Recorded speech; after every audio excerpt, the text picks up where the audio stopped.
Hey guys, welcome back to my channel. Today I'm coming on to show you this adorable little embroidery hoop booklet that I created with part of the kit from Pink Paper Peppermints for her May kit. And this is so cute. Y'all look. Okay, so here's the cover.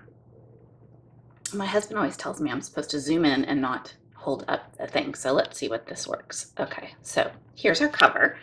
Okay, we'll try to do this. I'll try to stay in frame, y'all. This is the cover, and so I embroidered the floral on here. I decided not to do the cross stitch. I probably could have done this, but this is so tiny. I thought, oh my goodness, I don't think I can do that. So I just did the embroidered flowers, which I love how they turned out. I think it adds some texture. And also I printed this on printable paper rather than on cardstock. Just because it was easier to stitch. With cardstock, when I stitch on cardstock, I generally go through and poke holes ahead of time, and it's kind of a pain, honestly. So sometimes I'll do it, sometimes I won't, depending on what kind of stitching I'm doing. But if I need more than like 1 hole per stitch or 2 holes per stitch, I'm out. I can't do it ahead of time. My brain just doesn't work like that. I can't figure it out. Anyway, so we've got this cute little embroidered book and just added the little bow. And so here we go inside the book. Just really cute little, what did I make this book? Oh, I made this book, I thought, just kind of an encouragement to me about that God can heal, God can fix, God can mend, God can do all kinds of things. So this was just kind of a little, I just added some scripture in here and threw it together for something I could flip through when I needed a little encouragement. So, and this is, all of this book is using, I think, is using the Pink Paper Peppermints May Prayer Journal Kit. It's a prayer journal, and you also, well, I don't think the bundle is still available. So it is a prayer journal that you can purchase separately, or you can buy the TN. You don't have to do both. So if you don't want a prayer journal, you can still create a traveler's notebook with it, or you can purchase this little embroidery album. So this is super cute. How I'm going to just show you how it goes together. I actually doubled up on this because, so you cut out your insides and then fold them accordion style, and whoops, this way, and then add them to your book.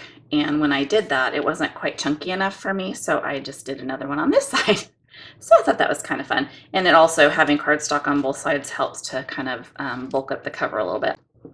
I didn't use any stabilizer or anything on here on the cover, so it's nice to have kind of a little stability built in with the cardstock. So anyways, I'll just flip through this real quick. This again is stuff from her kit from May. And look at this little girl, isn't she so cute? I love it. And okay, this is not part of the kit. I'll try to tell you if there's something that's not part of the Pink Paper Peppermints May kit. I do have a few elements, like this is just some rice paper. If y'all haven't used rice paper, it's pretty fabulous. I love that it goes down, but it kind of looks a little transparent when you put it down, which I think adds a lot to it. And I loved putting fabric in here. I thought these were awesome. New was, if you've been listening to our podcast, Creative Faith and Friends, one of our challenges one week was using the word new. And so I kind of just incorporated that in there. Look at this puppy. He's so cute. And I just tried to layer up some fabrics. I'm still kind of working on my layering. I love lots of layers. And it doesn't always come easily to me. So I'm still working on it, but I did on the back of both of these sheets, I used some Tim Holtz Distress inks and oxides, and I am falling in love with those, you guys. There's been a couple things that I've done recently. I just absolutely love how they've come out. But okay, if you've been listening to our podcast, I'm just gonna hold this up to show you real quick. This is just a little stapled bit. If you've been listening to our podcast, you know that one of Melissa's tricks is to just grab stuff that's on your desktop and staple it together or sew it together. So that's what I did there, and I actually love how it turned out. So here's another page with just some random, again, another little staple stack. That's what Melissa calls them. Another little girl. I think she's so pretty. I love her big old dress.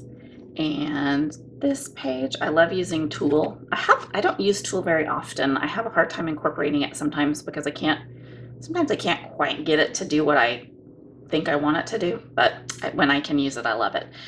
So I practiced a little bit of lettering. We've also talked on Creative Faith and Friends about hand lettering and how important it is to leave your legacy of handwriting.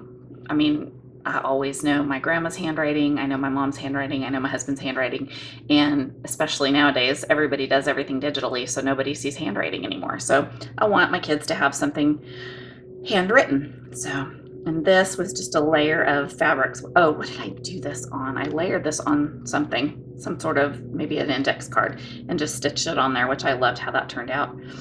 This is just a little pocket that comes, that was part of the mini book kit. So this it's got these little scripture cards in there that they're from an old Daily Bread box, I think is what it is. I had not seen those. We talked about that on our podcast as well. I hadn't seen them before, but they're super cute. Melissa's got some old ones that she includes in her kits sometimes. So that's fun. And that's the whole book. So I hope you like it.